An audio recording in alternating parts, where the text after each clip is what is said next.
1962. A bedroom in Bronzeville on the south side of Chicago.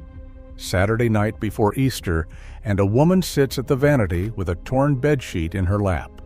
She is not sewing it, she is tearing it into strips, 1 inch wide and 8 inches long. Just a woman who looked at a worn-out sheet and saw a full head of curls inside it. These women did not buy their beauty tools.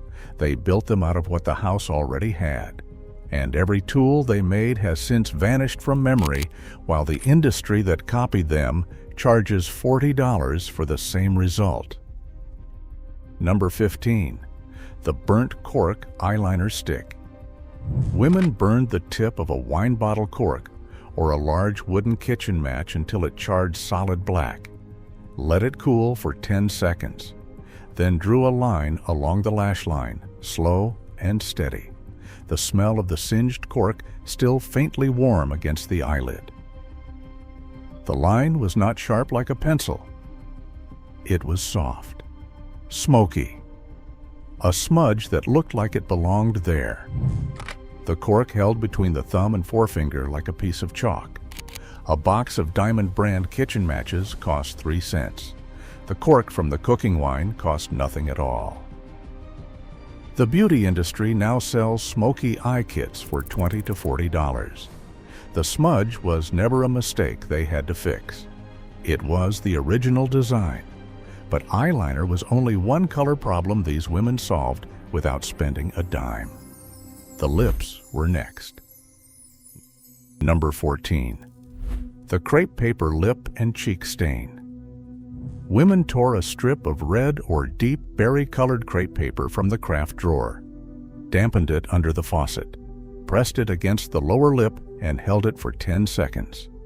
Denison crepe paper in the long fold, 5 cents a sheet from the 5 and dime.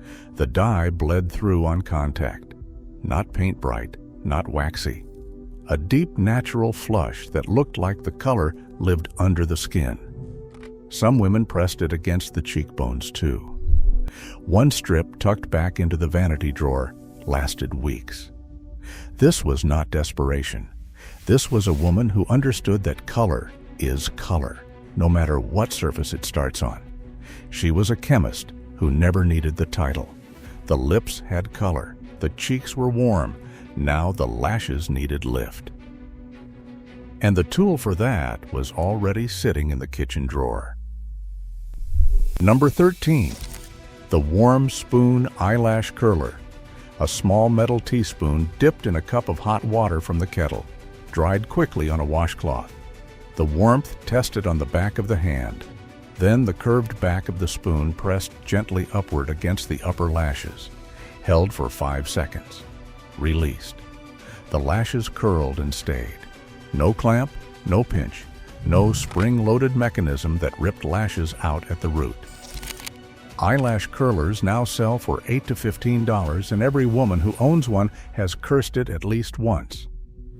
The spoon never pinched. It did not need to. It understood the shape of the eye because a woman's hand was guiding it. The eyes were finished, but the face still needed setting. And the answer was not at the cosmetics counter.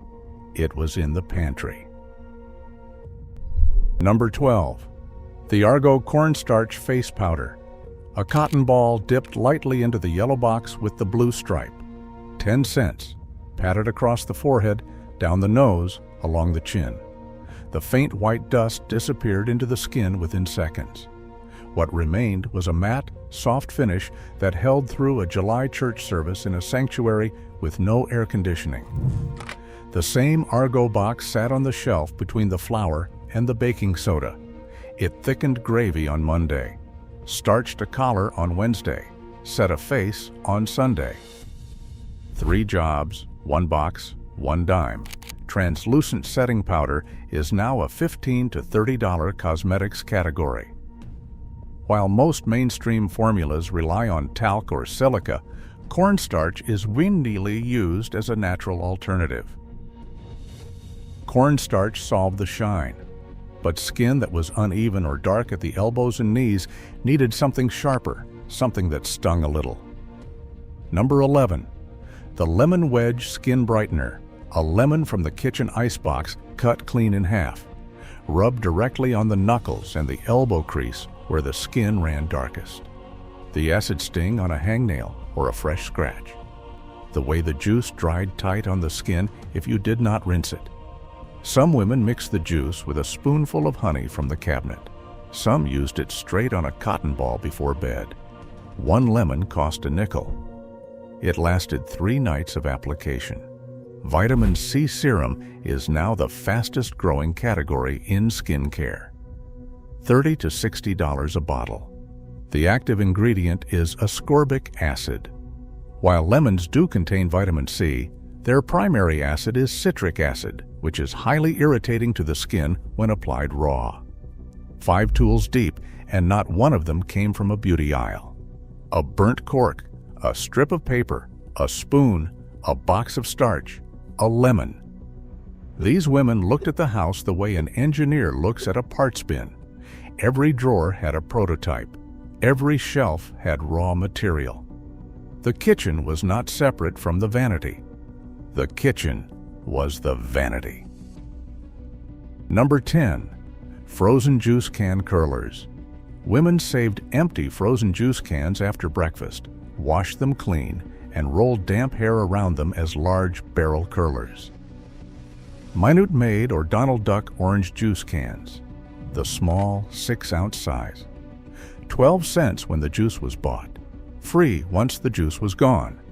The cold metal against the scalp at bedtime. Hair wound tight around the can and pinned at the base with a bobby pin.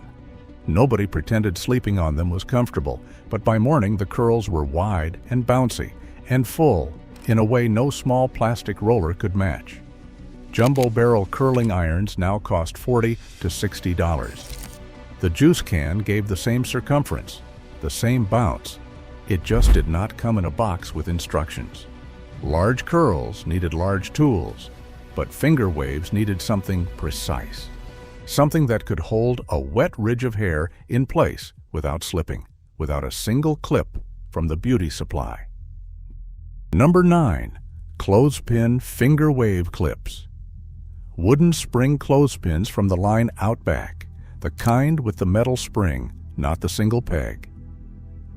A woman set her finger wave by pressing the wet ridge flat against the scalp and clamping a clothespin across the curve, 3 or 4 across the forehead, 2 along each temple, the bite of the pin holding the wave tight while it dried.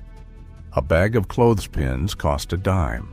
A card of metal wave clips from the beauty supply cost 35 cents.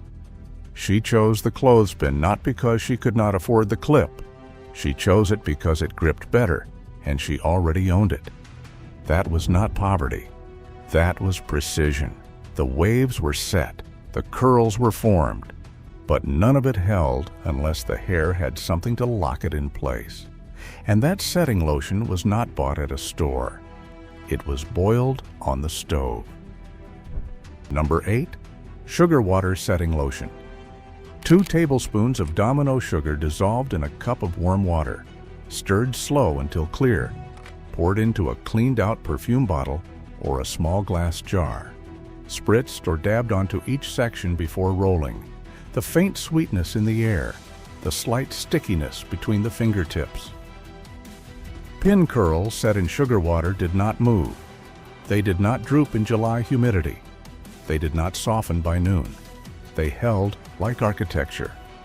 Professional setting lotions cost $10 to $20 a bottle today. They contain synthetic polymers that stiffen on the hair shaft as they dry. Sugar does the same thing.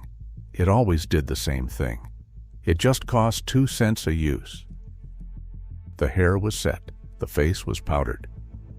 But before a woman walked out that door, the skin had to be tight and smooth, and the answer was in the refrigerator. Number 7. The EGG White Face Tightener. 1 egg cracked on the edge of a bowl. The white separated into the palm. Beat twice with a fork. No more than twice. Painted across the forehead with the fingertips. Then the cheeks, then the chin. The drying started within minutes. A slow, steady tightening across the whole face, like a second skin forming on top of the first. When it pulled, it was working. Rinsed off with cool water, and the skin underneath was firm. Pores smaller. Surface smooth as pressed linen. Cost of the treatment: 1 egg. 3 cents. The firming mask market is now worth over $200 million a year. While many modern firming masks use synthetic polymers or clays, albumin remains a classic, powerful tightening agent. The face was set, the skin was tight, but the hairline still needed finishing, and the tool for that was hiding in the bathroom behind the toothpaste. Number 6. The toothbrush edge smoother. An old Pepsodent or Colgate toothbrush retired from its original job. The bristles softened from months of use, dipped in a dab of Royal Crown hair dressing or plain Vaseline, brushed in small careful strokes along the temple, across the forehead, down the sideburn. Baby hairs laid flat in tiny swoops and arcs, precise as calligraphy, each stroke deliberate. Edge control is now a standalone beauty category, $8 to $14 a jar. The applicator brush sold alongside it looks almost exactly like a toothbrush, because that is exactly what it always was. 10 tools: a burnt cork, a strip of crepe paper, a spoon, a box of starch, a lemon, a juice can, a clothespin, a pot of sugar water, an egg, and a toothbrush. Not one of them purchased from a beauty supply. Every single one already in the house. The knowledge was never in the product. The knowledge was in the woman holding it. And that is the one thing nobody has figured out how to put in a bottle. Number 5. Vaseline and lamp soot mascara. A fingertip of Vaseline from the small jar with the blue cap. 9 cents in 1960. A pinch of soot scraped from the inside of a kerosene lamp chimney with the flat edge of a butter knife. Mixed on the back of the hand until the black blended smooth. Applied to the lashes with the fingertip or the rounded end of a bobby pin. 1 lash at a time. The lashes thickened and darkened. The Vaseline caught the light. No clumping, no flaking. A look that lasted from Sunday morning to Sunday night. Mascara is a $9 billion global industry. The first commercial mascara from Maybelline in 1915 was petroleum jelly mixed with carbon black. The same 2 ingredients, the same method. A woman in her kitchen had the formula before the company had a name. She darkened her lashes. She lined her eyes. But there was one part of the body no cosmetic could reach. The rough, cracked skin at the bottom of her feet. And the tool for that was not in the bathroom. It was in the yard. Number 4. The brick heel stone. A chunk of red brick the size of a fist, broken from the crumbling edge of a garden border or a back step. Rough as sandpaper. Taken into the bathtub on a Saturday night. Wet. Scrubbed against the heel in firm circles. Dead skin rolling off in gray ribbons under the warm water. Followed by a thick coat of Vaseline smeared across both heels and a pair of cotton socks pulled on before bed.